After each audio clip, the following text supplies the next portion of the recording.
May nakikita ko ritong nagbabalik. Ano?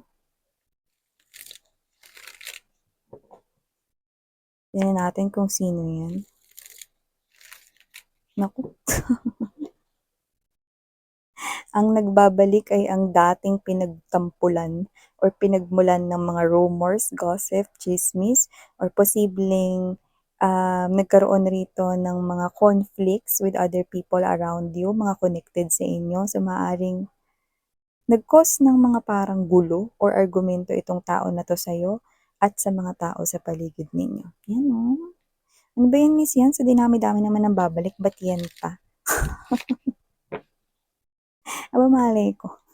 So, yan o. Shout out sa kumari ko yung order ko sa Avon. Daanan yan later. Yan o. Thank you so much. So, yan. May pa ganun. May commercial. Okay.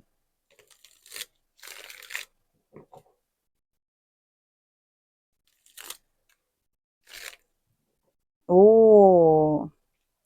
Someone with history or may history kayong dalawa. No? So, nakita ko dito na posibleng may height difference sa inyo but doesn't have to be. Pero, I'm getting that word gap. When we say gap, ang pinaka nakuha ko dun is posibleng may stain or lamat, may mga ganun. No? So, posibleng hindi talaga naging maganda ang mga naging situations mo with this person connecting here sa'yo.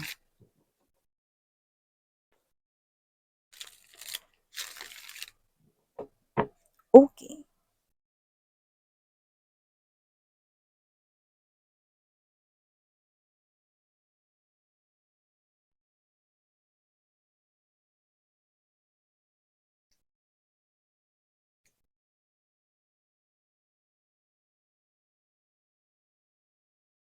Uy,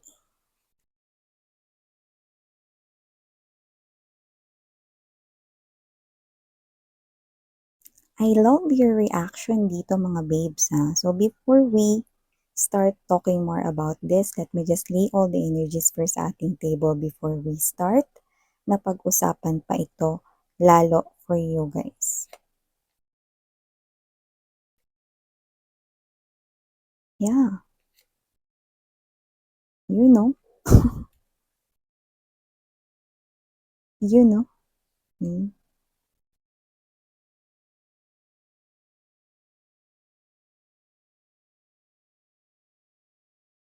So hey there Mommy Loves Collective. Thank you so much for always staying here with me in this channel, babes. So before we, no, pag-usapan ito more, no, let me just greet the new subscribers. Hi and hello there newbies. Thank you so much. Welcome. Ako po si Yan.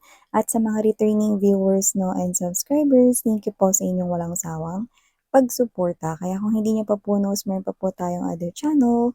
The link is down below the description box. Yun yung mga babes, no? Tayo ditong gender, by lalaki, LGBT, lahat kayo welcome. Pwede nyo rin pong i-flip yung roles if you want. And at the end of the day, you always have your free. Well, na free mo rin gamitin kahit na anong oras. Yan. No? So, nakita ko rito, oh no, yan nakita ko rito, no? From the looks of this, hindi lahat, no, gustong makipaglaro. Lalo na sa usaping pag-ibig, no? Sino ba dito yung gustong makipaglaro when it comes to love, 'di ba? So pag may tumaas ng kamay diyan, labas.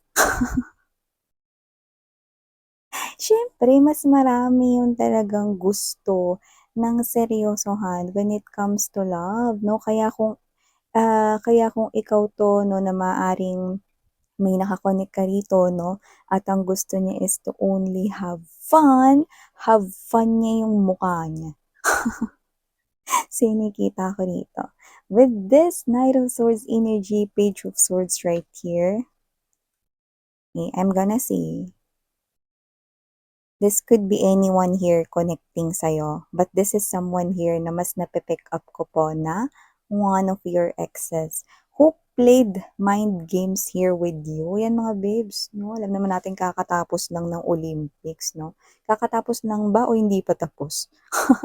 Yung Olympics sa Paris, yan mga babes, no? So, alam mo kung pwede nga lang, pwede to maging kalahok dun kaso madi-disqualified kasi hindi siya qualified sa mga policies at guidelines, no? Dahil nandaya ito sa inyo. This person here played mind games at hindi pwede ang pandaraya sa Olympics. So, kung sino man tong energy na to mga babes, no? Nakita ko rito, no? Na this person here is observing you. You know the swords in the tarot? The sword symbolizes communication, someone reaching out to ya. So your ex reaches out to you. Pwedeng recently minessage ka niya, text, yan, no?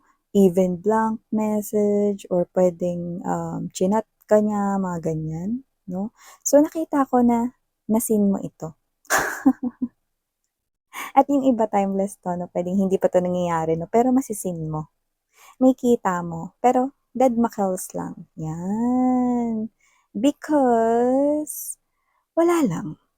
Ayaw mo lang siya ritong pansinin, no? Ayun, no? Harap-harapan dito yung ginagawa mo mga babes, no? Na pandededma sa kanya. So, whether this person here, tenext ka niya, minessage ka niya sa chat or sa kahit na anong social media platform, kiber. Wala kang reply, wala kang response, wala kang sinasabi, no? Nasin mo lang. Yan. Lalo na sa mga chat messages, 'di ba? Yun yung masyakit dun eh, no? Nasin pero hindi ka ni-replyan, 'di ba? Ganun yung ginawa mo or gagawin mo sa kanya, no? Alam mo na nag-message or magme-message siya sa'yo rito pero wala kang gagawin. Yun, no? Sisin mo lang. Ah, okay. Ganun yung reaction mo, no? So, nakikita ko rito mga babes, no, na kung sino man tong energy na to, no, nagtataka po siya rito. Kasi, hindi ka, yan, no, hindi ka nagbibigay ng atensyon dito. Paano nangyayari? Ba't hindi siya nagre-reply? Yan. So this person here is actually expecting. Yes, no, you heard it right. Nag-expect po siya ng reply mula sa inyo, no? With the Three of Cups energy, right at the center of this reading. Ina-expect niya yun. Yan, no? So, nakita ko dito, waiting po siya, no? Morning till night, kahit na may ginagawa siya rito, studying, working, ano man yung ginagawa niya na yan. Playing, oo, no? Ng mga games, yan mga babes, no? So, nakita ko na kung sino man to gamer talaga siya. Eh, player, mga ganyan, no? Talaga naglalaro siya rito ng mga mobile games, no? Kung ano man yan, no? Ganun ko siya nakikita, no? So, iba, siguro, you're dealing with someone, a streamer, yan, no? But doesn't have to be the case. Just take how this resonates. But someone here is mahilig sa mga games, no? No wonder na ito yung naging reason, no? Kung bakit rin siya napawalay sa inyo because of this mind games, no? Expert ata 'to sa mga laro, eh. 'Di ba? Once a philosopher said, yan 'no. So nakita ko dito na maaaring yung energy niya nung ka-connect mo pa siya 'no, meron siyang mga sinasabi na ang mga babae hindi dapat sinasaktan 'yan, dapat minamahal yang mga 'yan, inaalagaan hindi pinadadapuan ng mga lamok at insekto, yan 'no. Or ang mga lalaki dapat 'yan ay binubusog sa pagmamahal 'no, hindi dapat tinatalikuran at pinagpapalit sa iba, 'di ba? Yan 'no. May pa-gano'n-gano'n pa siya 'no, pilosopo talaga siya. Anyari sa mga paandar na 'yon 'no, tawag atensyon lang pala para masabi ng iba, para pag-usapan siya na, "Uy, faithful talaga siya kay collective." Ganyan na ganyan yung setup ninyo dati 'no, yung hindi siya makabasag pinggan, yung akala mo hindi siya gagawa ng kahit na anong katarantaduhan 'no, sa inyong koneksyon, pero ang nangyari, ito 'yun, 'di ba? Gumawa siya ng mga bagay at maaring high chance na marami siya ritong naging ka-connect nung kayo pa, pero kung makapagpakita siya rito 'no, ng pagmamahal sa'yo akala mo ikaw lang walang iba 'no, yung pala sa likod mo with this Seven of Swords energy, Eight of Swords right here, may nililihim pala siya ditong pinakatatago niya para dito 'no. Kumbaga meron siya ritong room of secrets, no? Doon naka-lies ang mga kasinungalingan niya rito. Ang dami niya palang kinakausap dito, no? Tapos meron pa rito mga friends of friends mo, maaaring sa social media na pinag-chat rin niya rito, no? So, hindi ko alam kung tatakbo ba tong politiko, pero ang dami niyang kausap. Yun yung nakita ko rito, ang dami niya ritong kausap, dami niyang kinausap, no? Timeless itong mga babes. Pero nakita ko na itong ex mo na 'to 'no, ay minsan nang naging philosopher kagaya nga ng binanggit ko kanina 'no. And this person here is parang pinaramdam niya talaga sa'yo na ikaw lang walang iba noon 'no. Pero for some reason iba yung naramdaman mo, parang may iba 'no. Kasi nga lutong lugaw.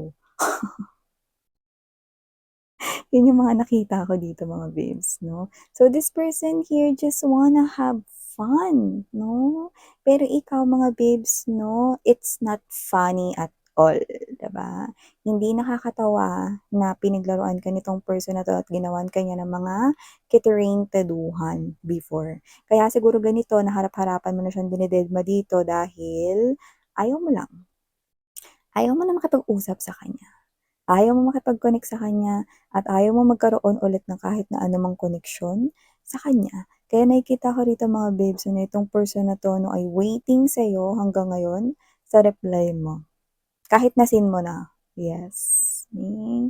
So this person here possibly se-send siya sa'yo ng mga messages, social media, mga platforms ginagamit niya, TikTok, baka nagko-comment na siya diyan or Viber, Instagram message direct, Telegram, ano pa, name it, 'di ba?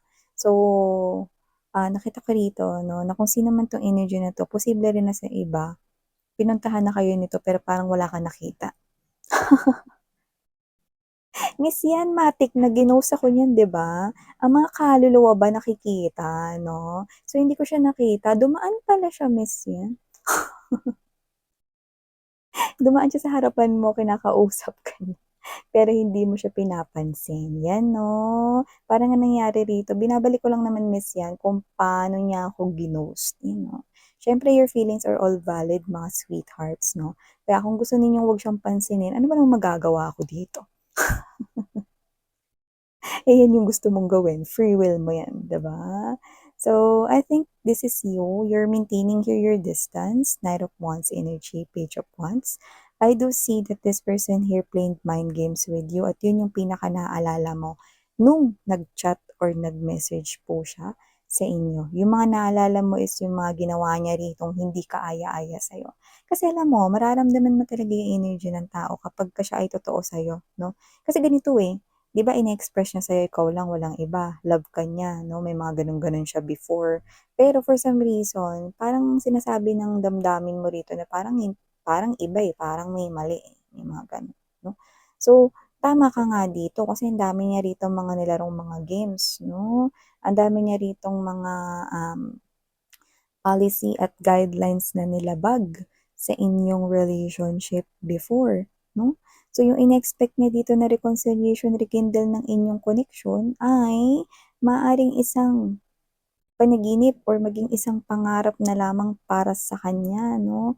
Miss yan, teka lang, yan bang tao na yan is masasabi mo na sincere siya sa paglapit niya rito at sa pag-hintay niya rito ng response ko or reply ko? Well, I will be honest with you babe 'no, hindi ko nakikitang sincere siya sa pag-chat sa'yo, waiting siya, oo, ng reply mo, ng sagot mo, or ng pagpansin mo dito. Pero yung tatanungin niyo ako dito kung sincere ba siya rito na 'pag nag-reply ka, eh, mapapakontrol or mapapasunod mo siya rito dahil aligaga siya na pansinin mo siya? Hindi, kasi kung sino siya, immature siya noon, immature pa rin po siya noon. Nakakulong pa rin siya with the same mindset and this person here, bumilang ka lang dito ng ilang linggo, babalik ulit yan sa mga dati niya ritong hindi magagandang mga gawain.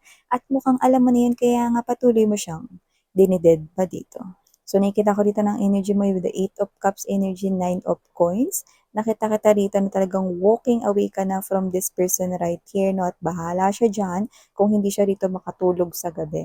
Alam mo kasi medyo mataas yung tingin niya sa kanyang sarili rito 'no, with the 9 of Swords energy, no, and the Five of Swords. Nakita ko kasi rito na parang ang tingin niya sa sarili niya rito is posibleng nagagwapuhan siya sa sarili niya. Gandang-ganda siya sa sarili niya, 'no, ayan wala tayo ditong gender ha, pero mataas po yung tingin niya sa sarili niya, 'yan 'no. May confidence po tayong nakikita sa energy niya, 'yan 'no. Kaya nakikita ko rito na posibleng hindi lang ikaw yung kausap niyan ngayon. Oo, waiting siya sa iyong reply, pero nakikita ko rito hindi lang ikaw yung kausap niya, hmm. Marami siyang mga tinatago rito at hindi ko nakikita magpapakatotoo ito sa'yo, 'yan 'no. Tama kasi yung iniisip na hindi pa rin siya nagbabago mula noon hanggang ngayon 'no, puwede niya na ring kantahin ang theme song ng Magpakailanman,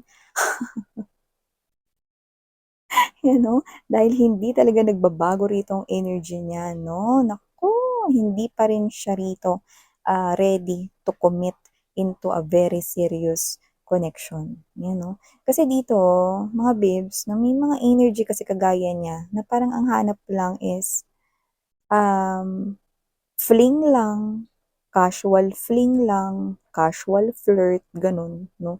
Yung wala talagang matatawag na solid na kayo, yung okey lang sa kanya kung mag-break kayo anytime, yung mga gano'n 'no. Yun yung mga hindi seryoso, gano'n yung energy niya, gano'n yung energy na ano, na just wanting to have some fun. Pero kasi ikaw 'no, isa ka dun sa mga, samahan 'no, kabilang ka sa team seryoso.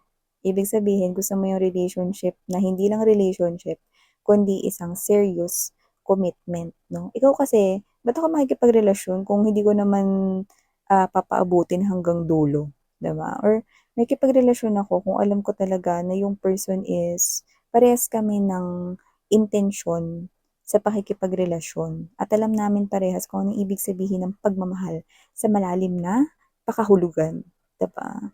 So, gano'n ko 'to nakikita and now, oo, sabihin natin na mamroblema 'tong person na 'to ngayon 'no, dahil nga isa ka sa mga gusto niya rito na na makausap sana ulit at hindi mo 'yun binibigay sa kanya kaya nakakuha tayo dito ng energy na oo, medyo sad siya, pero nakakaramdam tayo rito ng pagkainis, pagkainip at posibleng galit, okey? Yeah, 'no, coming from him or her, galit talaga siya, mas 'yan. Oo, kasi hindi mo siya pinapansin. 'Yun yung energy niya rito, okey.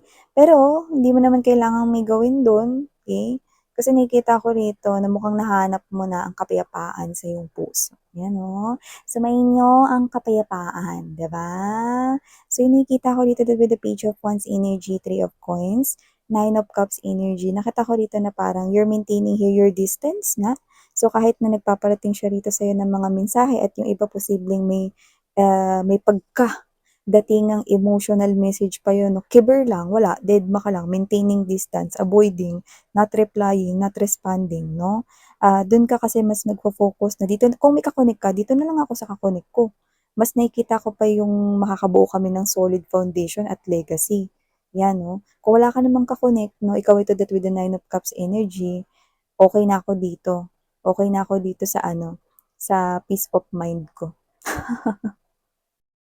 Mas gusto ko na lang dito na manirahan sa aking peace of mind kaysa kausapin ko yung ex ko na yan, miss yan. Yan 'no, yun ang nakikita ko dito. Tama 'no, alam mo mga babes, importante talaga yung may kapayapaan ka 'no, sa puso mo 'tas sa isip mo 'no. Kasi 'to, ang sinasabi kasi ng intuition mo about this ex of yours is hindi pa siya nagbabago. At kapag sinabi ng intuition mo yung isang sitwasyon or pakiramdam na na ito yung pinapahiwatig namin sa'yo, then paniwalaan mo yon. Because when you listen to your intuition, it can never be wrong, 'di ba? So yeah, nakita ko ditong patuloy pa din ito 'no, na mag-aantabay sa iyong pag-reply at posibleng umulit pa siya ulit 'no, ng pag-send ng text message, chat message, or even mag-missed call sa iyong phone via video chat or even SIM card number, 'yan 'no. So, just take only what resonates here babes ha, these are all the messages we've got from your namomroblemang ex. So, thank you so much. Sarang heyo, love and light. Annyeong.